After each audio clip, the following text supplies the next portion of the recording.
Hey dorks, just a quick message reminding you to head over to twitch.tv/mindgappodcast and give us a follow. We live stream when we record our new podcast episodes, and we're live streaming video game sessions on Saturday nights at 8 o'clock p.m. Central Time. We're playing super rad stuff like Among Us, Keep Talking and Nobody Explodes, Jackbox games, and Tabletop Simulator. Come hang out and play along with us. That's twitch.tv/mindgappodcast. Mind Gap Podcast.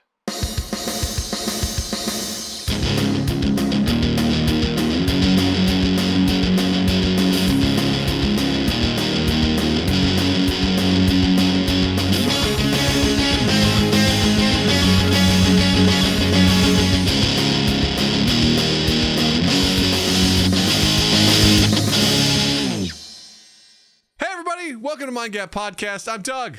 And I'm a bleached asshole. That's right. You heard it here first. What you do is you bend down, you bend over, you pull your pants down, and you just asshole up to the sun and let the sun bleach it. And you just stay that way for 90 to 120 minutes and you're good to go. Yes. Yes, that's all you need. And then Right. your asshole. Sun kissed. My pants stay on during sex. Wow, that's how you get chafing, Noah Reno. Bingo. That's what it says in the Bible. Yep. Gang, how are you? For anyone who didn't understand that opening, this is why you need to come to Twitch and watch the podcast recorded live. That would have all made sense. That's absolutely right. So we do a nice build up. You know? We do a lot of foreplay before the episode. We do. And really, what foreplay allows you, what it helps with is... We're showing some signs of being fucking wet. That's right. And you know who said that? Jesus, you know? Jesus. Yeah, right? Yep, it was in the Old Testament. It said, Yeah. and thou showeth some signs of being fucking wet. No, get out of my face. Now, leave me, Judas. And in the Bible, it actually described him doing that motion with his hand and his face. Yeah. Now, leave me, Judas. Oh, boy. Hey, foregathers, thanks for the follow. Welcome to the show, my friend. Welcome to the shit show. Yep. Doug, no, it's a trap. Oh, my goodness. Well, yes, welcome. So, before we get too deep, let's get rid of some housekeeping. Housekeeping. Oh no. Is this potentially a bot? Fair enough. I'll keep my eyes on you, bot. Uh-oh. Botsky, Boomtrotsky. That's fine. Bots can follow us. We don't discriminate. All I gotta Lots of say people do. is listen here, robot. I will give you my one and only warning. You post links, Nightbot, who is also of your kind, will fight on our behalf. The line has been drawn. Nightbot is the superior bot. That's all I'm going to say about that. It's pretty good. It knows what to do. On to housekeeping! Housekeeping! Hey, everybody. You know what? You can follow us and listen to us and enjoy us on Spotify. Do you have Spotify? I don't. But if you do, good. Everyone's using it. I'm not. But if you are, you can listen to us on there. Add it to your playlist. Add it to your podcast playlist that includes things like Mind Gap Podcast, Mind Gap Podcast, and Mind Gap Podcast. And triple stream it. I think you can do that on Spotify. Look for us there and anywhere else you can find your podcast. Check us out there.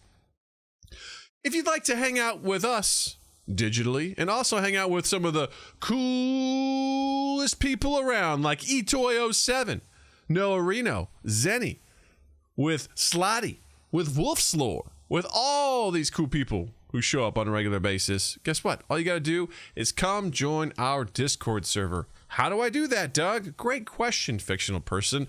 All you have to do is head over to twitch.tv/mindgappodcast, and below our beautiful screen and video where you watch us, there's a little about section. You'll see one that says Discord.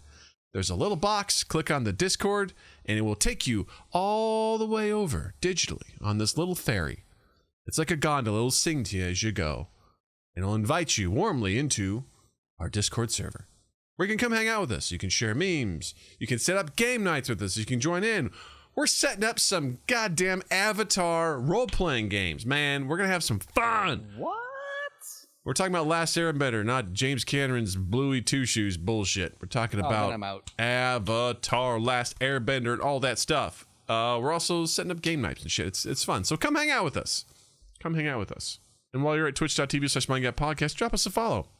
Turn on the notifications. They'll let you know when we go live. You know, it'll be great. Like now. Like right now. It'd be like, hey. If you're watching this on Twitch, then you're watching live. If you're listening, this doesn't apply to you. No. But you could be live if you want to. Could be live. Choice is yours. Also, check out our merch on redbubble.com. Just head over to redbubble.com, enter Mind Gap Podcast into the search bar, and you will find a cornucopia of merchandise at your fingertips. At your digital pointer clicker, you can find t-shirts. You can find sweatshirts. You can find coffee mugs. You can find little bags, book bags. You can find coasters. You can find all sorts of shit. Pick yourself up something nice. You deserve it. Look, summer's almost over, man. It's about time to get back to the shit. And before you get back to the shit, get yourself something nice, you know? You know what you can do? You can get yourself a backpack to go back to school. Mm-hmm. Or a Mind Gap backpack. Mm-hmm. Come on. How cool. They'll be the talk of the campus. That's right. It'll be the talk of your 5th grade class. That's right. Walking around school with that Mind Gap, and you just like, you walk up to someone and you're just like, I just poop ejaculated my moist missile. And they all laugh, and then you get suspended. That's how it goes. That's called growing up. It's like, yeah, you start dropping all these cool clips and phrases. People are like, what the fuck? And you're like, yeah, man, I'm just showing some signs of being fucking wet. And people are like, you just look at your teacher and you're just like, hey, Miss Tommaso. All right, chill your tits. All right. Yeah. That's all you got to do. That's all you got to do, man. So pick yourself up something nice. Prepare yourself. And Noah, we will never not stop saying it. I think that math checks out. Also, every Saturday at 8 p.m. Central, we go live with a video game stream. I host it. I have a good time. We hang out. We play cool shit like Jackbox games, like What the Dub, like fucking Left 4 Dead 2. We play all sorts of shit, man. We're having a good time. All sorts of shit. And I gotta say, I know we just played it not that long ago. After playing the Back 4 Blood beta, I'm kind of feeling like another Left 4 Dead 2 night. So you gotta wash that taste out of your mouth. I do. Actually submitted a refund and I got it. Did you really? I went big on this one. I was embarrassed to say what I originally pre-purchased because they had several packages. I got like the $90 one. Ooh, like I went all in on it. I was like, this is gonna be the game. What the fuck does $90 get you in the game? What did you buy for $90? I'll be honest with you, I don't even remember. It was like kind of like it unlocks everything that will ever come out for it. Like DLC, like just all sorts of stuff, plus like some cosmetic shit. And I'm like, hey man, I'm in it to win it on this game. And then I'm like, I want my money back. And they were like, okay, here you go. I wonder if they had such a shit rollout, if they caught so much shit from everyone that they just got used to issuing refunds. Well, I mean, technically the refund only, there's stipulations like you have to play it for less than 2 hours. It has to be within 14 days of buying it. And the game hasn't come out yet. So I just pre-ordered it. So it's pretty easy for them to be like, yeah, okay, here you go. So. Do you think they know they got a stinker? Listen, I don't think the game's a stinker. It's just not what I want. That's not what I'm hearing. I'm hearing this game sucks balls. I mean, it's got a pretty decent campaign as far as I'm concerned, but for the things that I'm looking from it, that I need from it, just aren't there, man. It's missing. Campaign versus, I really, really wanted it in that game. That would have been a lot of fun. That would have been and they have zero interest or zero. They will just not be doing it. They straight up said that, which is, again, hugely disappointing for me. It's a crying fucking shame, man. Crying fucking shame. So I was like, this is the first refund I've ever done through Steam. So I was like, here we go. At least it worked. Give me my fucking money back. So it's really disappointed. But did you tell Steam you'd like to talk to the manager? No, because it's not Steam shit. Oh, shit. Chef Mike. My God. Yo, listeners, if you're just, not here live with us, Chef Mike, the one and only Chef Mike, just entered the arena, checking in. If you don't know Chef Mike, then what the fuck are you doing with this life? This is the man. I've already told him this. This is the man that got me comfortable with smoking pulled pork. Yes. And for the record, I make a damn good pulled pork now, and it all started with Chef Mike doing his video game series, his YouTube series, Chef Mike Does Stuff.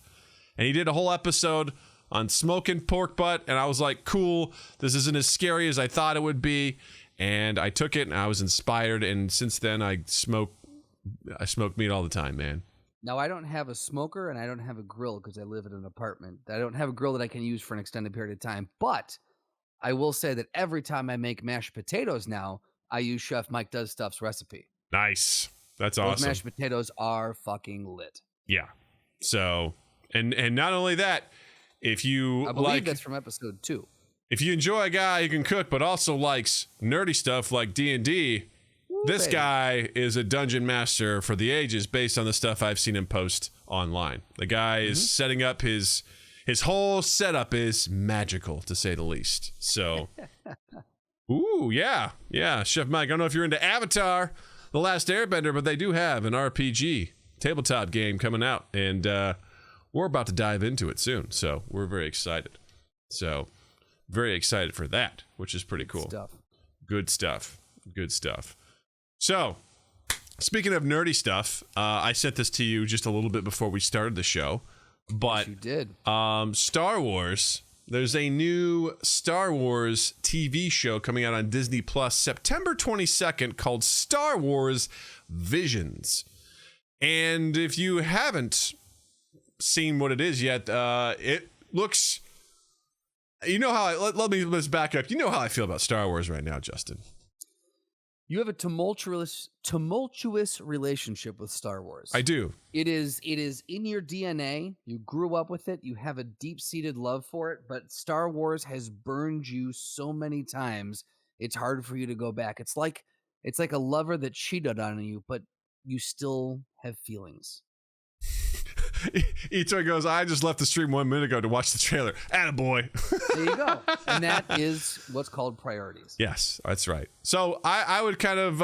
You have a tumultuous relationship with it right now. I would say it's similar to, someone I used to love, who I grew up with, and I trusted, and they used a lightsaber to cut off my hand. Right. And I really forgave him for it. And now I've got this robotic appendage that doesn't quite do everything it used to, but I'm still surviving without that piece of me that it cut away from on my body.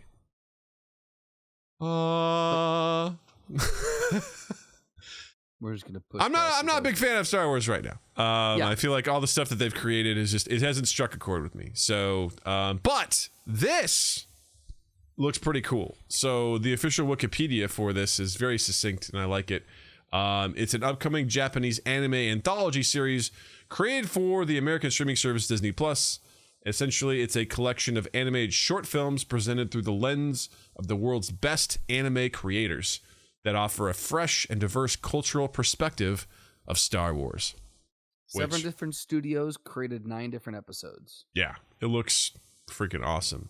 Jared, I don't know. I haven't looked into who the production companies are, the studios are, but I'm very, very curious to know, is Studio Gimli one of the... Do you have that up right now? I do. Oh my God, I'm looking at some of the English voice actors. You got Joseph Gordon-Levitt, Bobby Moynihan, Neil Patrick Harris, Alison Brie. I totally missed that before. Who else we got here? Is Adam Driver in there? I thought I heard Driver's voice. George Takei. Oh my! Crossing over from the Star properties. I don't see Adam Driver in there. Okay, I thought I heard Driver on the English version of the trailer. So, but very cool, very cool. Does it give the studios that are involved though? It doesn't list them. Okay. Not either way. The animation looks as usual with top level anime. It looks absolutely incredible. I'm sure the storytelling is going to be top notch, and I love the fact that we're starting to see a real diverse. Like we're seeing a bunch more female leads. We're seeing some. Looks like they're bringing in some animal, or anamorphic type characters, and really stretching the bounds of what it is. And there seems to be some familiar things and then some new things. I love just from the trailer, how they're weaving familiar with brand new together. It looks like it's going to be fucking amazing. And some of it just looks like batshit bonkers. Absolutely. Like there's a guy who like pulls out a staff and like it's just a whirlwind of lightsabers connected to it as this thing's shooting like a minigun at it. It's just like it's fucking the umbrella lightsaber. Yeah, it looks bonkers. It's like a Gatling lightsaber or a Gatling blaster. And then he's got this umbrella lightsaber. It's just fucking nuts. Some of it looks like legit samurai stuff, which seems very, very cool. And this is kind of what we've talked about for, I don't know, over 300 episodes now, which is we are just taking a peek at different corners of this Star Wars universe and getting an opportunity to just see a story through the lens of Star Wars, which I think looks really, really cool. And honestly, anime is a great way to go with it. Like Absolutely. Anime, it's one of those things where it's like can be gorgeous and insane all at the same time. Yeah. Well, you've got, again, this is what we've talked about. You've got such a robust, beautiful, deep-rooted story or world universe to choose. Sorry, galaxy to choose from. There's so much going on that you don't even have to follow any of the pre-done storylines or the pre-done characters. You've got a galaxy. You can create anyone that you want, and tell any story set within the rules of this world. And it is like, finally, we've got people who are like, all right, let's fuck around with a little bit, see what we can come up with. And my hope is that from this, maybe we'll get the next thing, the next either series or one-off real live action movie or so. Maybe this will help inspire people to reimagine what this world can be. And Noah Reno said, let me try that again. Noah Reno said it best, is that none of this is canon. So there's no rules, which is what I love about like the What If series currently on Disney Plus. Is I'm so excited to see all these different things. Yeah. It's like, we're just going to have fun. And that show, it's like, let's have fun for 30 minutes and just ask what if this happened, and just play it out. And it's like, cool. It's fun. And it's like, there's no pressure. It just is. And if you don't like it, good news. It's not canon. So it's right. Exactly.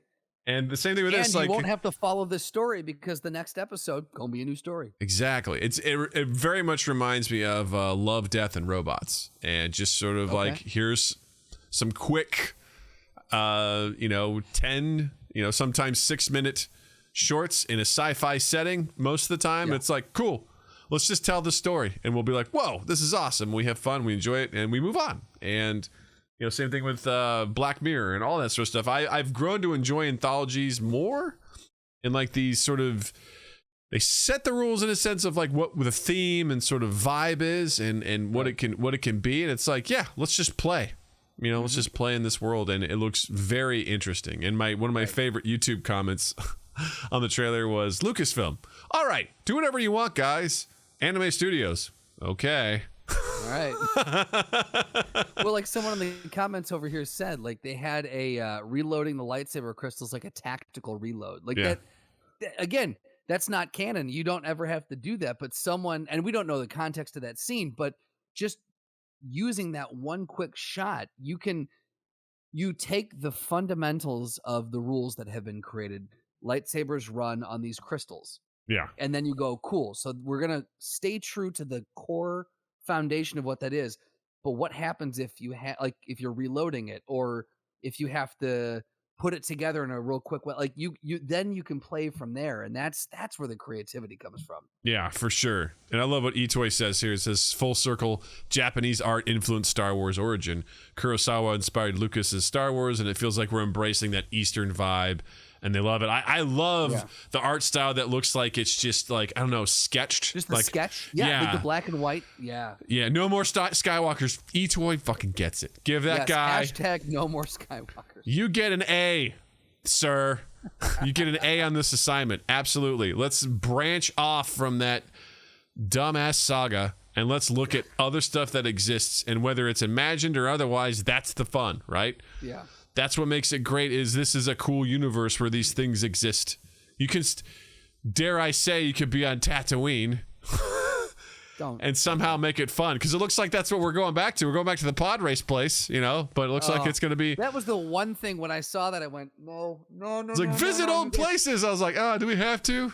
Do we have to go there? Don't do that. Let's visit Hoth. Let's revisit Hoth. That's an old place. Let's go there instead. Yeah. The scene that really interested me was from that same, I'm assuming, episode, which it looks like black and white sketch, was there. This is the shot that you get in all the old samurai flicks and everything, where someone brings the sword down and they stop it with their hands. They clap their hands on either side. Well, this one, it looks like he's using the force. Obviously, you can't close your hands around a lightsaber, but he's doing the same move with the force to stop the blade from coming down on him. And I was like, that's such a cool reimagining of that trope. I love that. I don't know why. Well, probably because it's a licensing issue. It's like they should have given Star Wars over to Anime Studios a long time ago, because they just make these already cool things even cooler. They make Jedi seem so fucking amazing. Just watching them stop shit, as like stormtroopers are shooting and they stop stuff, and just the style and it looks like the guy was like almost drawing his lightsaber out.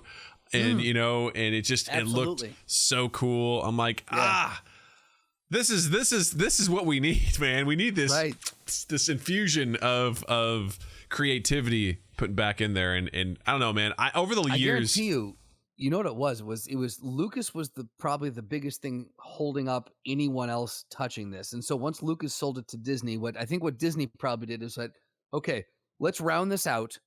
And like, this stuff didn't get created in 6 months. So undoubtedly, this has been a few years in the works between contracts and production and et cetera, et cetera, et cetera. So I'm sure Disney, as soon as they got it from Lucas, went, cool, we're going to round this out. And here's what we have down the road. We just need to get through.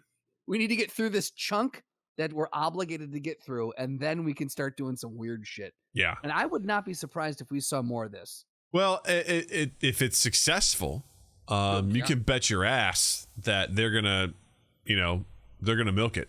So, which I'm not gonna be mad at if that's what it takes to do this. I mean, I'm glad they were, they're able to get that. And just, Jared says, the original 2D animated Clone Wars series was clearly their first attempt at anime infusion, and it was iconic. Yeah. And, you got a chance to explore and take your time with that sort of stuff. And I think that's also what's kind of appealing about The Mandalorian is you get more time, more breathing room with some of these characters, and you start to enjoy the world a little bit more and what's happening.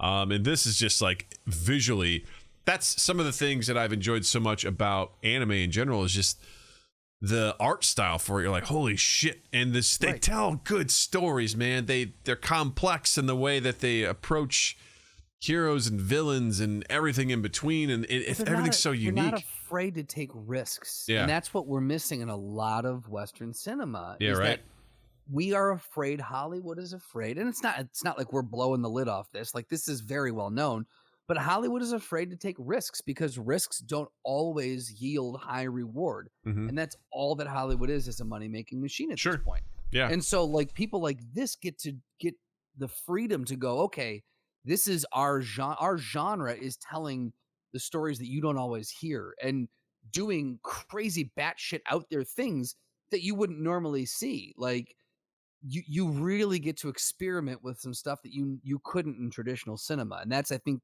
that's where the magic lies with anime.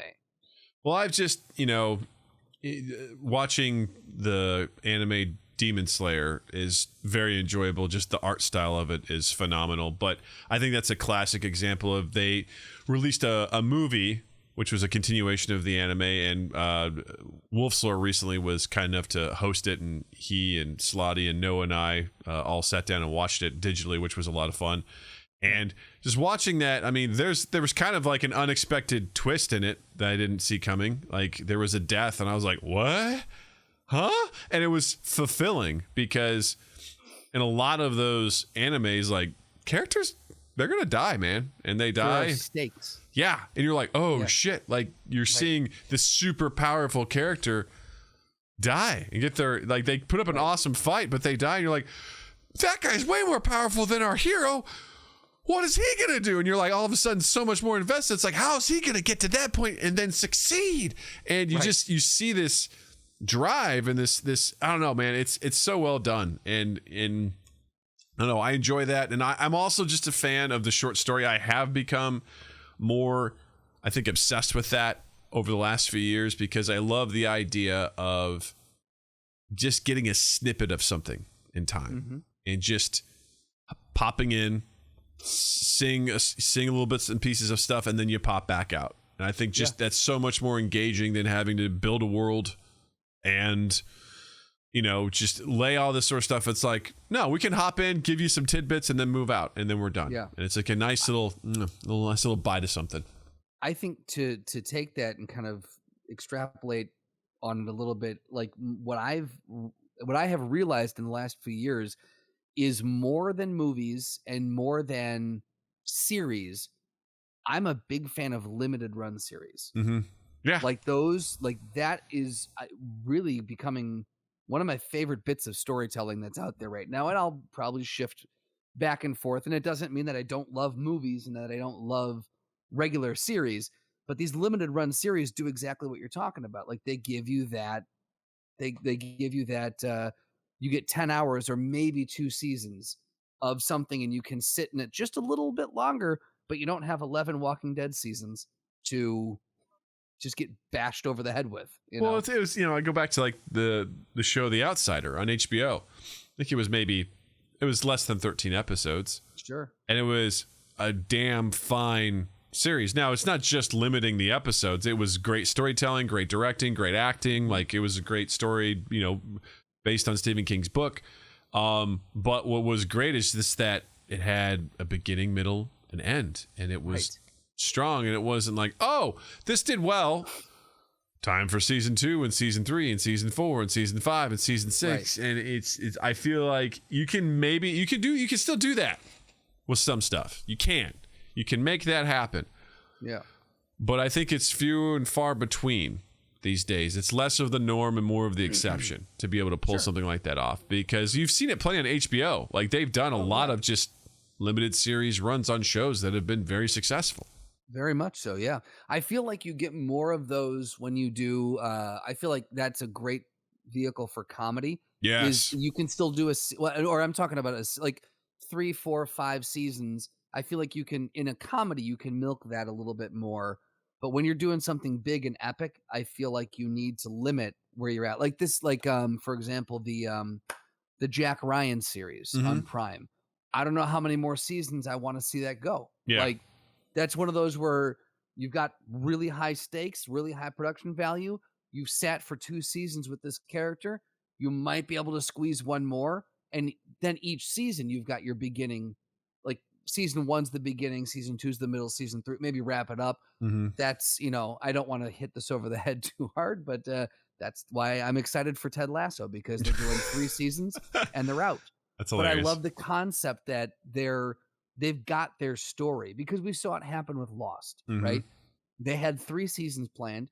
ABC stuck their heads in and said, whoa, wait a second. What do we got going on over here? This seems popular. Let's add 3 more seasons. And the writers went, we didn't plan for that. And then it fucking went off the rails. And what was probably one of the strongest first seasons of any show I've ever seen just spiraled into madness and unwatchability, frankly, for me. Yeah. And so like you get that where you're just like, if you have creatives who are coming to the table with a clear picture of here's our story, and they're limiting it themselves, what a wonderful thing to let them do. Yeah, it's so interesting because, you know, writing a book, you know, you have a beginning, middle, and end, and it's like, cool, that's the book, you know. And I feel like with TV, people break those rules all the time. Like, how can we extend this out? You know, right? How can we make this go longer? And I don't think that's the right path to take, man. Heroes, that's another great example. Etoy, yeah, that was a show that great first season, and then just went to shit. Just totally went to shit. It's like, Jesus Christ, man, how can we make this happen? And well, and again, and I know The Walking Dead is following the graphic novels, but like again, the first, I would say, I know you fell off in season 4, but I think the first 4 or 5 seasons were incredibly solid, And if they could have told their story in 4 or 5 seasons, to me, that would have been like, and again, I know the source material goes so much further and you're trying to keep up with that. And that's a weird example because there's so many caveats to it. But if you could have limited that, I really feel like the storytelling, because you know me, I've stuck in as long as I could on that. And even I went, "God, this is getting too much." And even Beth, who sticks in longer than I do on a lot of stuff, she at last season was like, I can't even finish this season. Yeah. Like, and it goes on too long. And Jared said American TV is finally coming around to limited series. Australian and UK TV do short series all the time. And yes, absolutely. That's one of the things that I loved about the British Office was that it was 2 seasons and a special, and that was it. Mm-hmm. And they hit the jokes, they got out, and they were done. Yeah. And it gives it something special. And it also gives more opportunity for new ideas and new people to come in. Yeah. Yeah, it's fun. So I'm excited for this. It's, a little over a month away, and I will absolutely check it out. And I'm sure there'll be episodes where I'll watch and be like, what the fuck was that? And there'll be ones that I will hopefully be like, that was amazing. This is a Star Wars boost that we need. And regardless, I'm really looking forward to watching it. And I'm curious just to see like what Disney Plus these folks has got some cool stuff coming out. Hey man, recently, like there's this fall, I mean, there's some cool stuff and just streaming in general. The fall has a lot in store for us, so I'm excited. I think Disney has some amazing intellectual property, and right now, I think they're handling it okay. They're doing all right with it, and they're giving people a reason to subscribe. So I'll give them credit for that, for sure. You give them credit, Doug. I will give them credit. You all have. This is a pass-fail class, and Disney Plus, you've passed. Congratulations. Just figure out your shit with your talent, okay? Figure that out, because I'm not in agreement with that. Yeah, don't be a dick. Don't be a dick with that. Yeah. Speaking of entertainment, there was a really fun trending thing on Twitter yesterday. It all stemmed from a question that said, "What is the most stressful movie you've ever watched?" And it created this amazing sort of dialogue on Twitter, which honestly I think that's what Twitter is best for. Is this sort of shit, is just asking a question and then getting people to weigh in. Yeah. Just hopefully it's not politics or anything else like that, because it's the same thing. Like, I mean, look, that will get people to weigh in. Yeah. Undoubtedly. Yeah, exactly. And this was interesting because I know I've watched movies and been like, and just feeling like stressed out and like, oh my God, which honestly, when you think about that, someone's ability to create something that makes someone feel a certain way, and that was by design, that's fucking impressive. That's really fucking impressive. And I love reading the little tips and tricks that they do to make viewers feel uncomfortable. Like what's one that you like? Well, one of them, something about the heartbeat or something that mimics that can sometimes be off-putting for people. Okay. And it's I don't know what it is, but I was recently, listening to a Critical Role, and they were in the Dungeons and Dragons podcast, whatever podcast, Twitch stream, everything like that. They were in a chamber or near a chamber that had like a heart, and it was just beating constantly. And at one point, one of the players goes, "This is really getting to me." And the DM goes, "Do you want me to stop it?" She's like, "No, it's making me feel really like unsettled." And because it's just boom, boom, boom, boom. And there's something about it that I don't know. I just last night rewatched Dr. Sleep, which is you guys got to watch that movie. It was a sleeper back when it came out, and it's one of those ones that is phenomenal. And through most of that movie, you hear a heartbeat, and it goes at different tempos at different times. But it just, I don't know, man. It's also with the music that they have, it puts you makes you feel a little uneasy, and that, I don't know, stuff like that I think is interesting, or just knowing the right tones of music and sound to use, or there you go ahead, right, let's see how crazy this drives people. Yeah, because So just knowing the tones, yeah. So like, because that's what they did. That's what Hans Zimmer did with old Hansy Zimmer. did with Don't get in a room by yourself with him, because that's Hansy Zimmer. The Dark Knight.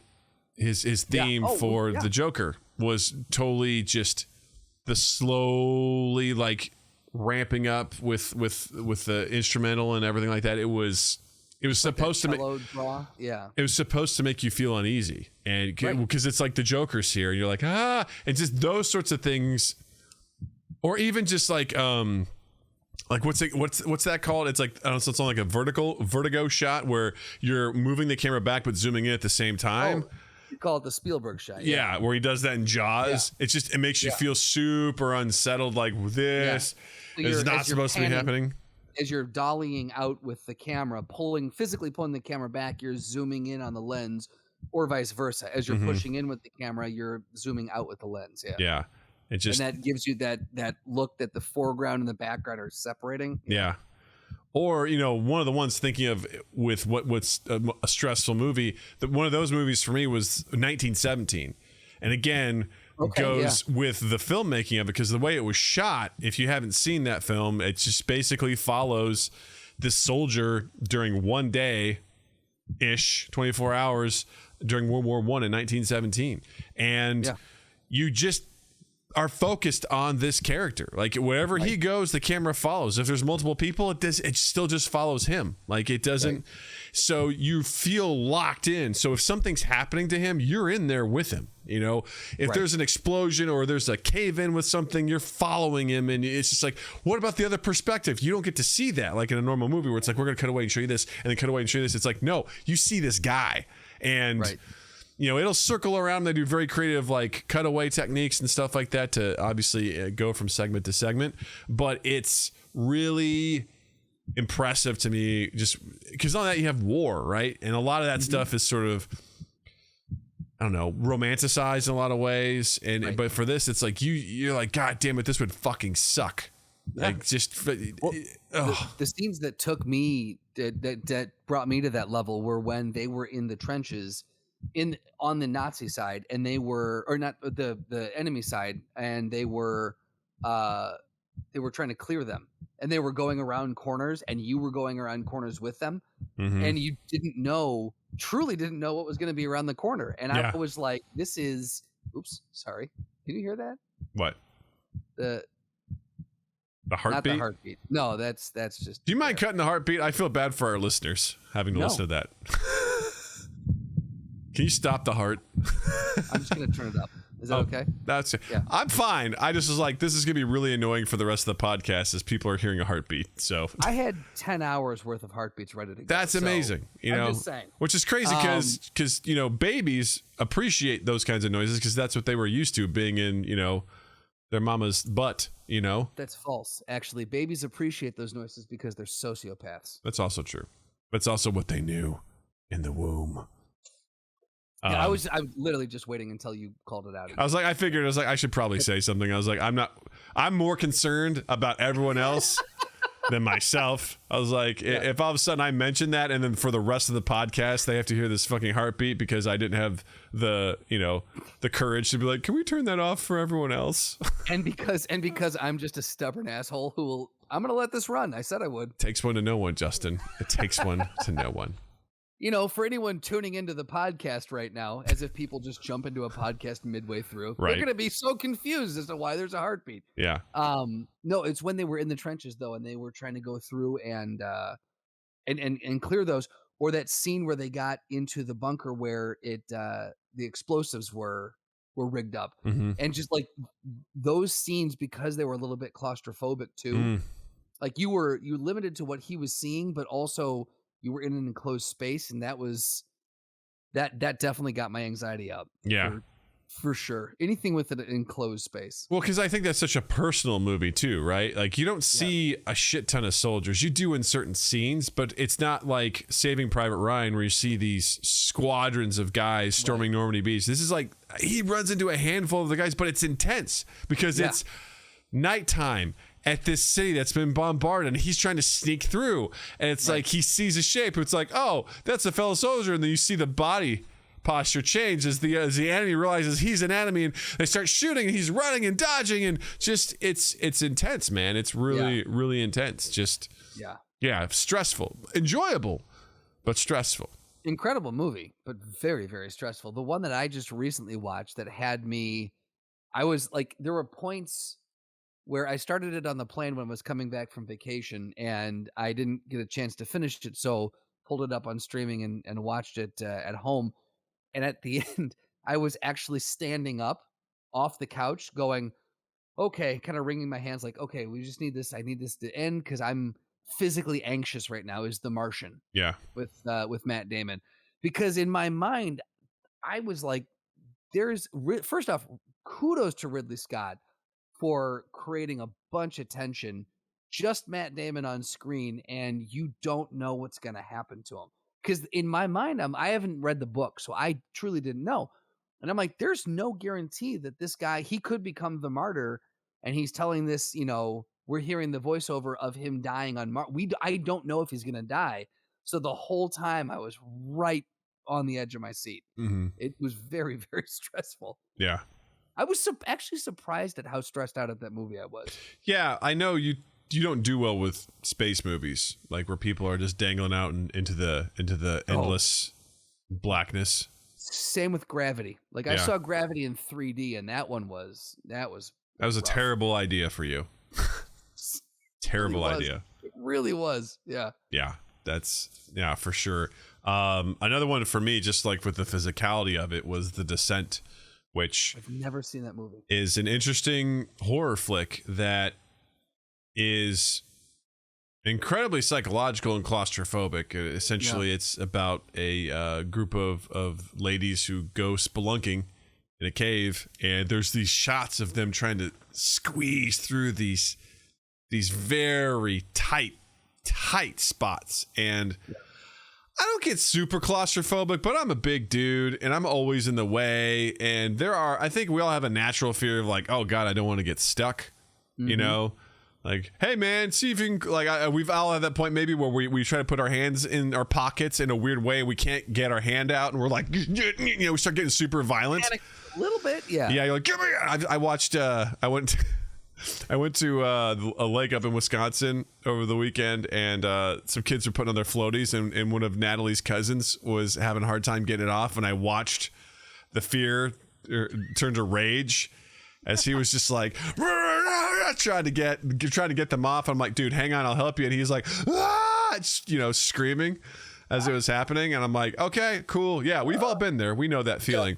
Yeah. So I think that exists with everyone, but watching it and seeing them just sort of like inch and be like, I'm like, that's rock. Like if you get stuck in the wrong spot, man, you're gonna have a hard time breathing, and they're just like inching through. And there's no matter how hard you push, there's no giving yourself extra space. Like I just thought of that right now, and just like I just had to take a breath just thinking of that. I was like, yeah, it's not cool. But there's the first, I'd say, third of the movie is a lot of that, and then the fear of, oh God, I think we're stuck in here. Right. What do we do? And it's a lot, man. It's incredibly stressful.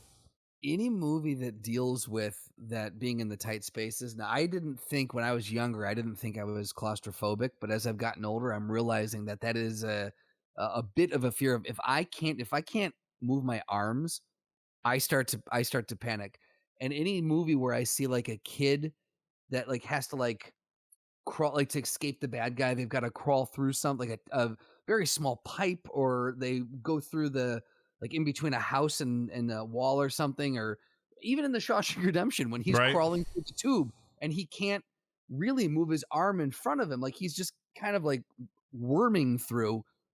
If I can't move my arms, I get super anxious, and I'm realizing I don't think I can watch those movies anymore. Like Buried with Ryan Reynolds. Yeah, right.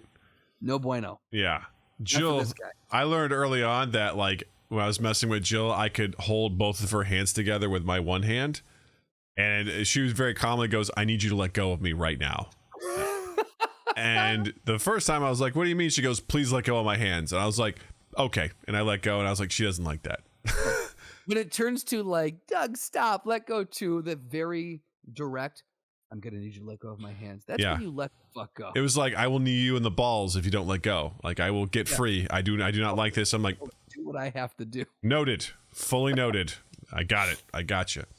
Yeah. I think one of the other movies too that stresses me out is because it's intense is Whiplash, which is one of my all-time favorite movies too. Yeah. Fucking phenomenal.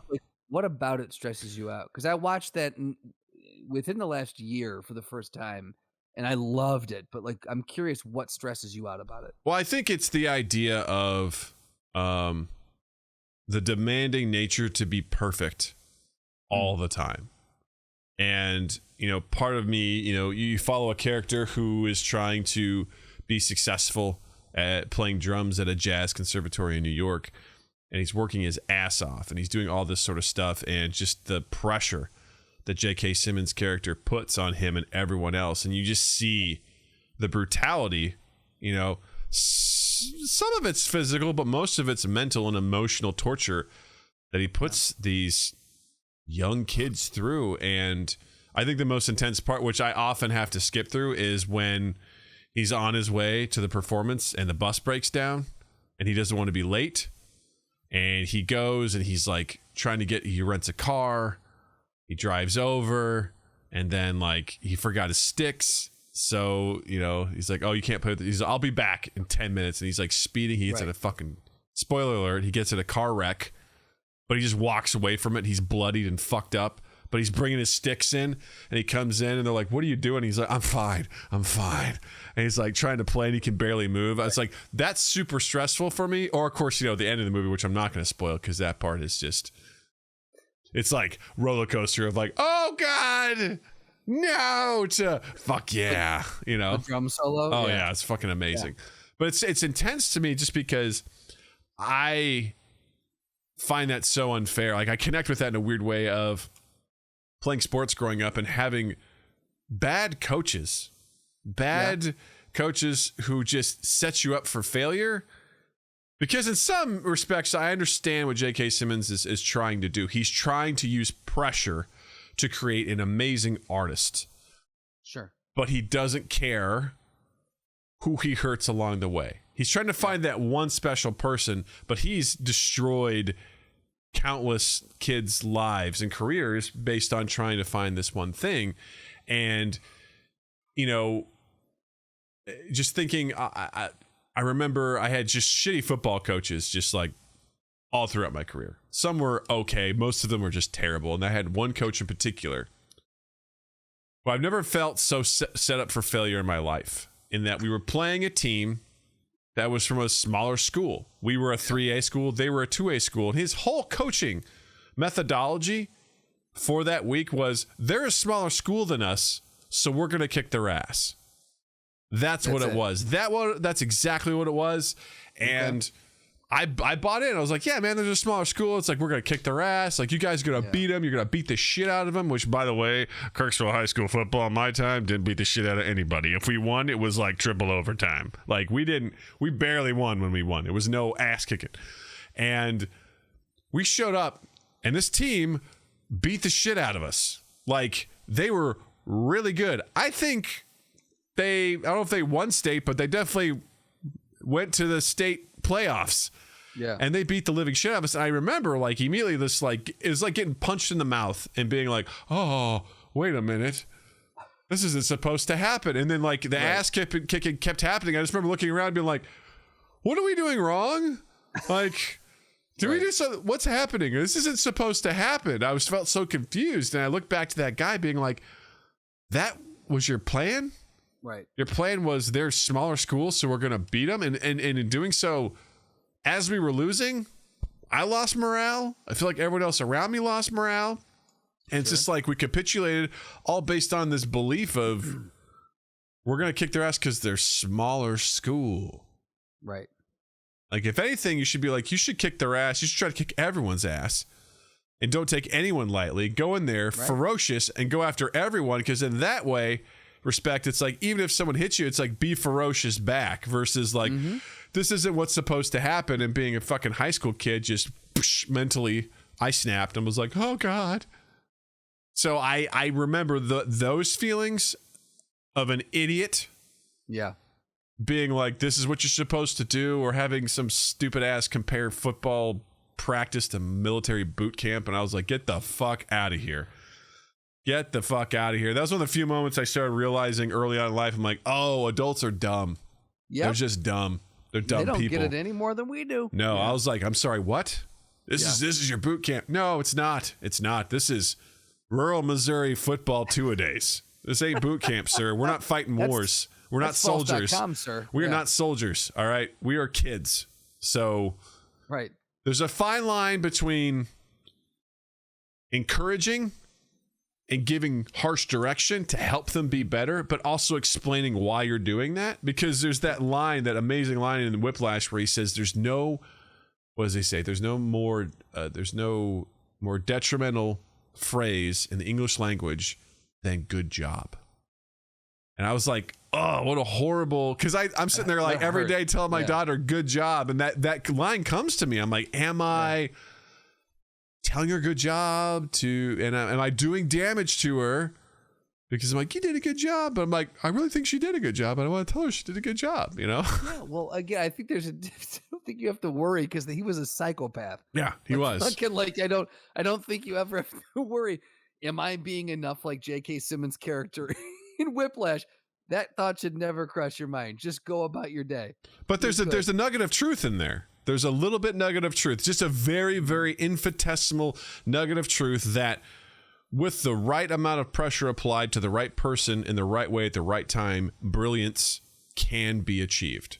Absolutely, but so can mass murder. You can push a kid the wrong way, just a little bit of pressure at the wrong time with the wrong person can push them to a whole different side of things. Right, and then there's always the other part of that. It's like, and at what cost? You know, you see... Are they going to be a Rudy? No one will ever be a Rudy. Just Rudy's Rudy.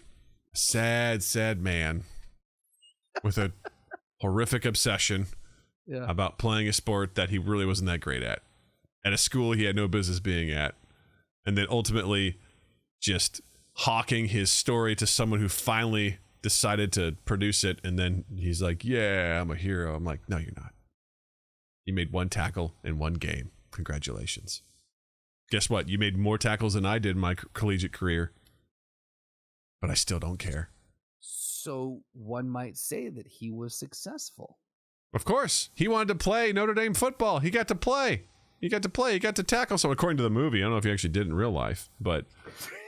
The cynicism that oozes out of you. Who knows? Who knows, man? Because that's pretty perfect. That's a pretty perfect Hollywood ending. Who fucking knows? Who knows? But, you know, yeah, I think... Yeah.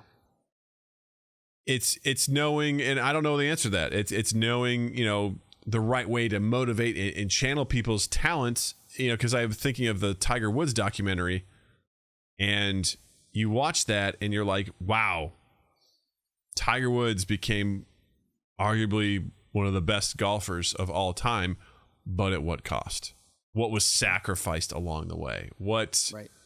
And, you know, that story was fucking interesting, just watching what this kid gave up to be the best, how he was able to compartmentalize and focus. But at the same time, when you compartmentalize like that, you also compartmentalize your feelings and all this other stuff. So there was a big cost that came along with that greatness. And yeah, I mean, I often look at it as like some of the greatest people of all time, they had skill sets and drive that was unmatched, and they also have a lot of very negative characteristics as well. A ruthlessness and an unfathomable, an unbelievable need to win. Yeah, that absolutely. You see greatness, but it's like, what were they like? What did they have to be like to be around them? To be like, if you missed a shot, they would come up in your face and berate you in front of everyone, to the point where it's like, I'm not going to pass you the ball again because you missed this one shot. Right. Fuck you. It's like, what?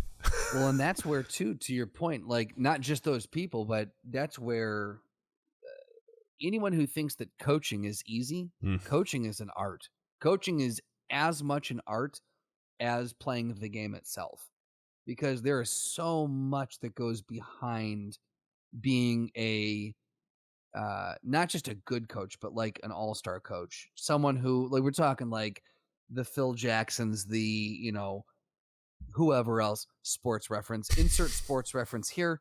But like, the one thing that I can, being not being a sports person, the one thing that I can recognize is just how much goes into coaching. Yeah. And what a skill level that is. And if you think that it's easy, you are dead wrong, because it goes right back to what we were just talking about, is when do you push? How do you push? How far do you push on a negative? Do you push on a positive? Do you pull back? Like, there's such a calculation behind it, and knowing how to do that with every single player on your team or every single person that's under you, that is a fucking art form. Because you just touched on something, is it's not one size fits all.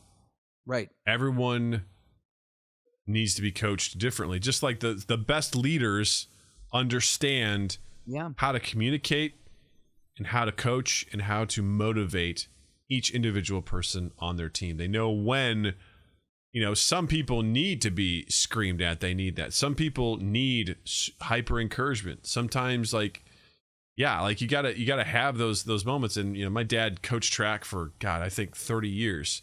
And just watching him being able to connect with these college kids and train them and get them to do really well consistently, like over the years, I'm like, Jesus, what the fuck? Like, how that's such a talent, especially when it's like, here's this guy in his late 50s, big fat guy, because he's a big fat guy, talking to these kids and just like, that are, I don't know, he's 40 years older than them, and yet he's able to connect with them, make them laugh, and like inspire them and get them to work hard and push and drive themselves. I'm like, oh man, like that is, I watched him as an adult only a handful of times, and watching him work in his element I was like, wow, like this is really, really impressive. Because A, he loves this sport, and B, he loves what he's doing, and it shows in every aspect of what he does. And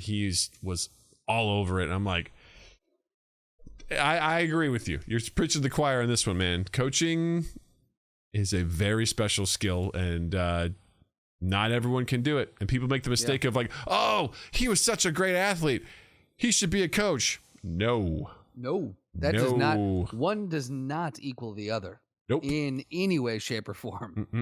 Because some people be like, how could you be a coach if you've never played? It's like, it's very possible.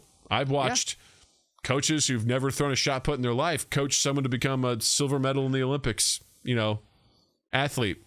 I've watched Ted Lasso. There you go. There it is. Anything's possible. Anything. You just believe. Yeah. But that's true. Yes, you do have to know, at some capacity, you have to know the game, the sport, the whatever that you're coaching. But there is the fundamentals of a sport, or the rules, or the outline of a sport can be taught.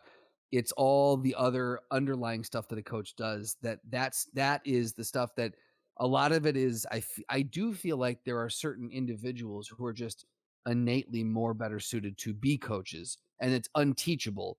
There's an element of it that can be taught, but you can take a good coach or a good motivator and drop them into any sport and teach them the fundamentals, and they can start to manipulate and maneuver within that. Like, the sport itself is just, that's just a set of rules.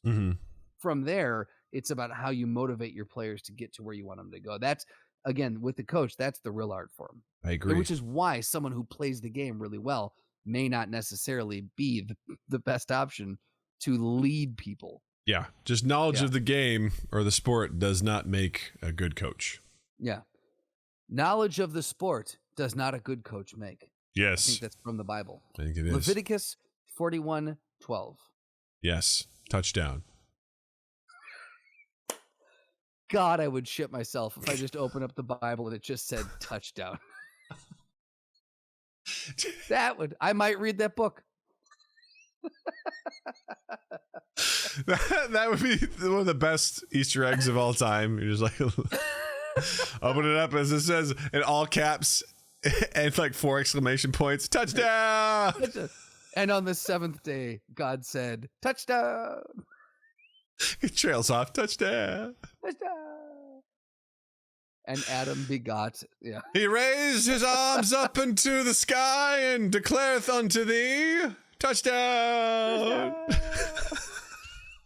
Oh my God. God damn it. Yes.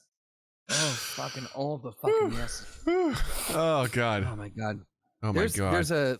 There's one thing that's really hard to coach though. If like it's almost, I would say, near impossible to really step into this. It doesn't matter how good of a motivator you are. It doesn't matter how well you understand the actual activity. There's one thing that I don't think there has ever stood someone who truly knows how to coach another person through this.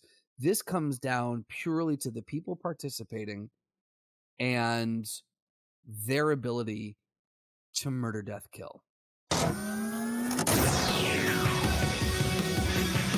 Welcome to the Throwdown. Oh yeah, you in it now? Dun, dun, dun, dun. Yes. Yes. All right, it's time Scroll down to see what the Shadow Council, Council of Elders, has provided for us this week. If this is your first time listening to the Throwdown, we've changed.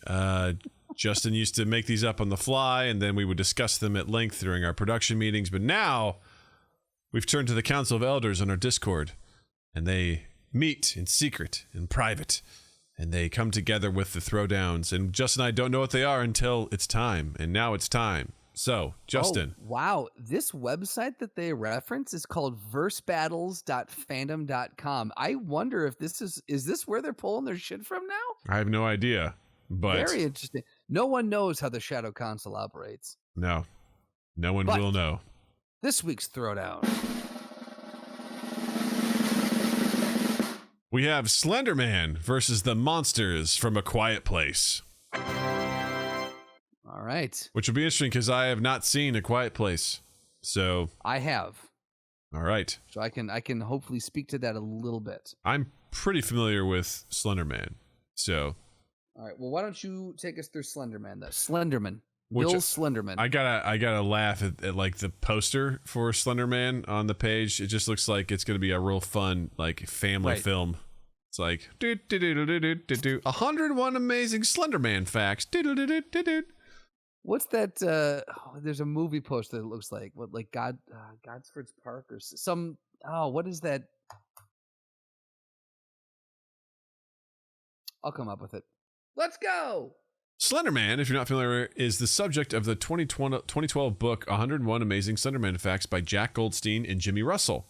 The novel is a dark and semi-comical interpretation of Slenderman, often saying contradictory or humorous feats. I feel like that's not what this is. It is Godsford's Park. Sorry, I was right.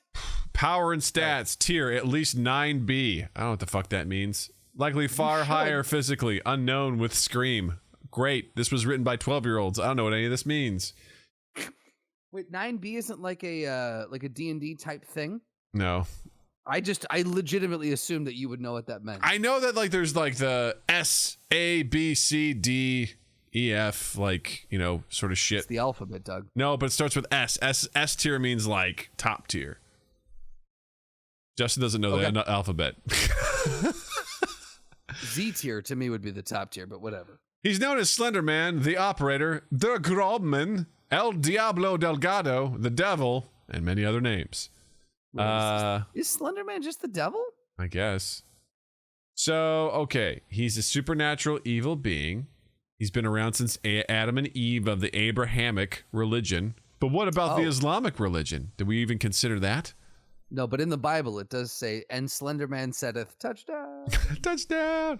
All right, I'll go through some of these because this is a giant paragraph of abilities. Superhuman physical characteristics, teleportation, mind manipulation, caused controlled multiple children to jump out of a window and kill themselves. Nice. Dream manipulation, Those who witness him will have dreams they cannot awaken from. Can extend his arms up to twice their normal length. The air calms when he's present. I don't know if that's an ability, but okay. Regeneration. Immortality. Type 1, 3, and 6. Man, he's got all the types of those, just like diabetes.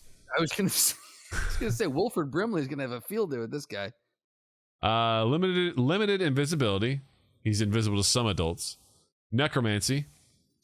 Animal Limited invisibility. It's just like his shoulder still showing. Right? He's like, it's like not so Ninja Doug, as he tries to hide behind stuff. Exactly it.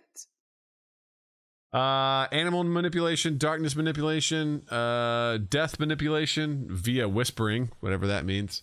Clairvoyance. He's increasingly more aware of his victims, the more they're aware of him. It's like playing the game. It's like, oh no! Damn it! Yeah. Limited technology manipulation. By the way, all of you lost. Just lost the game. Noah says he's not immortal. He's just stubborn. Perception manipulation. Is that what it says? That's what Noah said. Oh, what?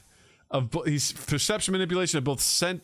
I think they mean scent and sight. They spelled scent. No, did they? I don't know. Children see him as friendly, and to them he smells of buttered popcorn. While to adults, that is the incorrect scent. Yeah, you were right. He smells moldy and seems monstrous. Fire manipulation, reality warping, memory manipulation, sound manipulation, eats souls. It's so funny of all these things. It's like eats souls. Vehicular mastery. He's a skilled boatman. Being shown riding a longboat that is perpetually riding on a wave of blood. He knows how to manipulate the viscous waves of blood. Omnipresence, enhanced senses, floating self-sustenance, type 1, not type 2 though. Nope, Telepathy, fog creation, passive probability manipulation. Accidents only ever happen when Slenderman is near. Moves completely silently. Right. He's got plus 20 to all his stealth rolls. Large size, type 0, and camouflage. Attack. I'm sorry, I have to read some of these. Attack potency, at least wall level. Don't know what the fuck that means. Unknown with scream. When Slenderman screams, the world will end.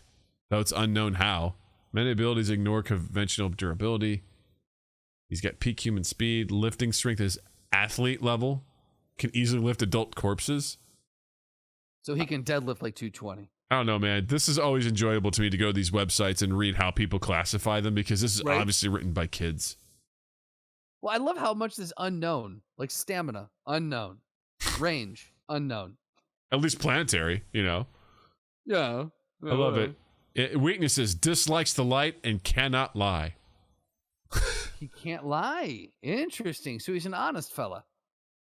Hearing Slenderman's whisper, even as a recording, will instantly kill the listener. How do we know? How do we know that's what they were listening to? Right.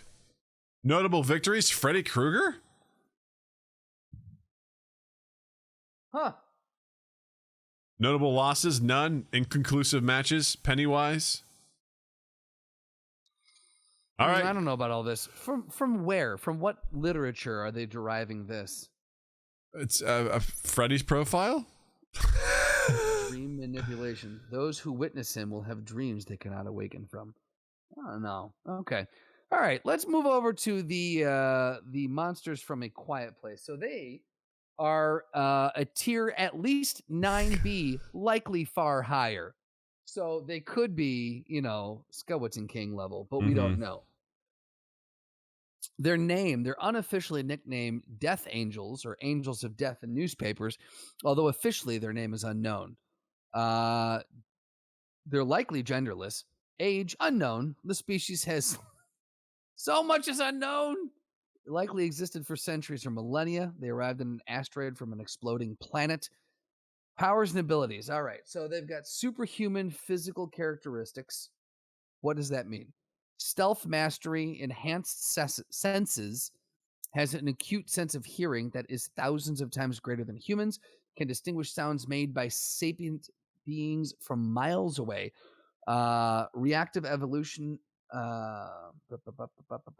possible self-sustenance, can survive in practically any climate, echolocation, attack potency, at least wall level. They can tear through solid metal silo, metal fence. They don't like metal. frequently one-shot humans. Killed nearly all sentient and sapient life on the planet, which would include numerous large animals in this level. Speed, at least superhuman. They can outrun land animals, kill humans as much faster than they can even react. Lifting strength, at least class 5. They nearly tipped over a truck just by trying to get to kids inside of it. I got to stop you here because I think this is an easy decision. I already know where you're going, and I'm in full agreement. So I just want to say this: their durability, street level. They come from the streets, baby. They street level durability. Yeah. So if we have established that Slenderman, his whisper, Bill Slenderman, attorney at law, can, with a mere whisper, kill. Yep. Now, granted, that's humans, but I'm assuming that's going to be just about any life. And if these things have hypersensitive ears. Mm-hmm. And that's how in the movie they're defeated, is with their hearing. And not to mention that, high frequency noises. If Slenderman screams, it's game over, baby.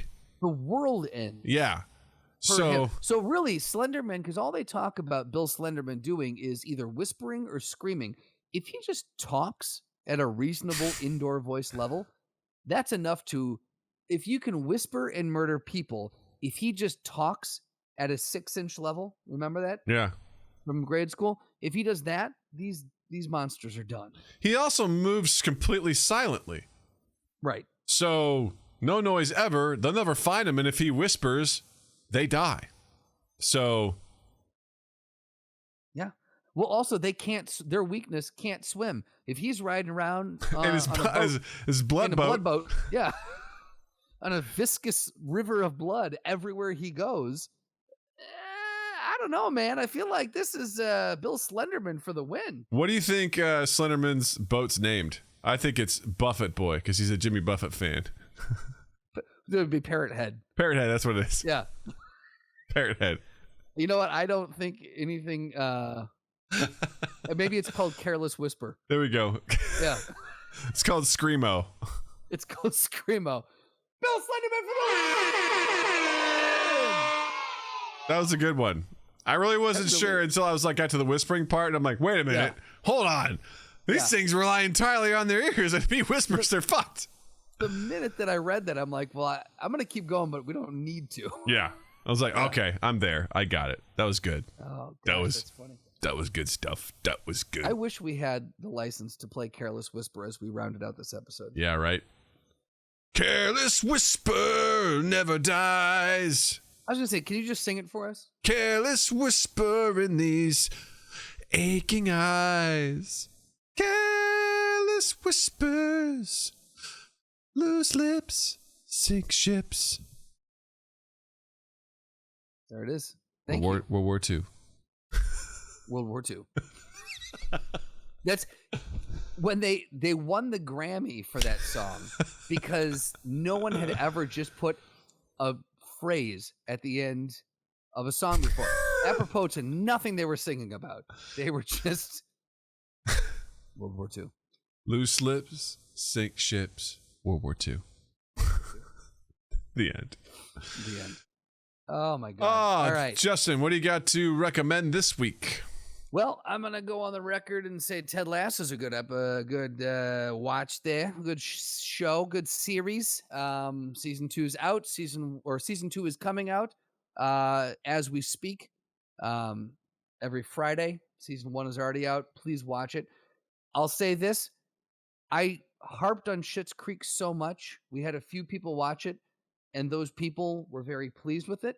I'd like to use that and throw that behind Ted Lasso and say, if you trusted me on Schitt's Creek, trust me on Ted Lasso. And then that's my obligatory recommendation. My weekly one will be The Martian. This week I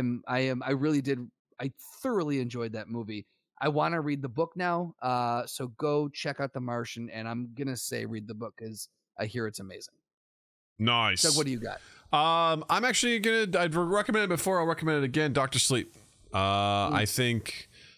I think Dr. Sleep is phenomenal, and it does such a good job of bringing a Stephen King story to life. I haven't read the book, but Stephen King books are incredibly difficult to visualize because they're weird.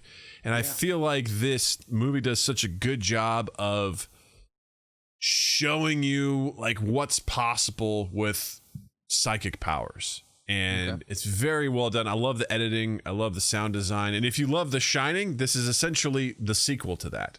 So it follows Danny Torrance as an adult and how he's coping with everything. And it's really, really well done. I've read that the plot in the movie's different from the book, but it's really good. I highly recommend it. I think it was on sale on Apple Movies for less than $8. So I was yeah, I'm going to buy that. Once a week I go through there and just like, what's on sale? I'm like, buy that shit. Buy that shit all day.